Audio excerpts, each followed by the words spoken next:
အားလုံးပဲမင်္ဂလာပါရှင်ကျမပုံမွေးရဲ့ချင်ရေးချက်ပြမှာပါနော်အရင်ဆုံးခရမ်းညွန်သည့်ကြက်သွန်လေးကိုစိတ်စိတ်လေးတွေလေးလိုက်ပြီးတော့စီပူလာတဲ့အိုးထဲကိုထည့်လိုက်ပါပြီ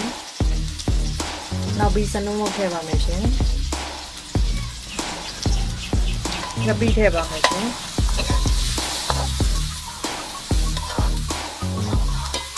စီတက်လိုက်ပြီးတော့ကျမဟင်းရက်တွေထည့်လိုက်ပါပြီရှင်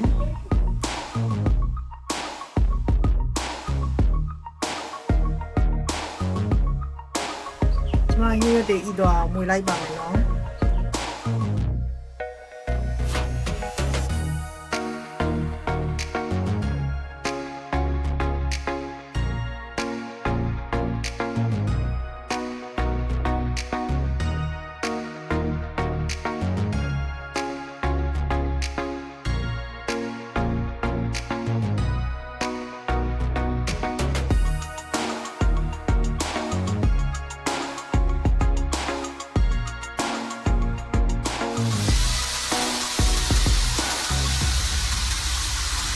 အရင်ကြောင်းမှုထည့်ပါတယ်နော်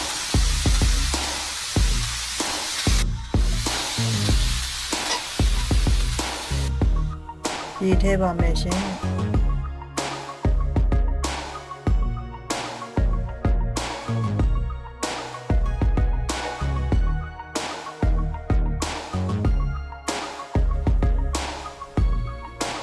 အရသာအတွက်ကတော့ဟင်းညွန့်မှုထည့်ပါတယ်ရှင်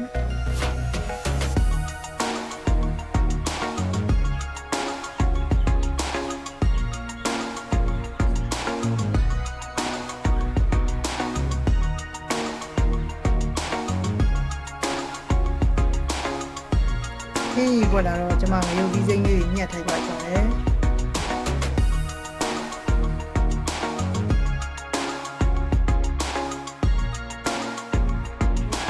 နောက်ပြီးအရသာနီးစမ်းပြီးတော့စားထည့်လိုက်ပါပြီနော်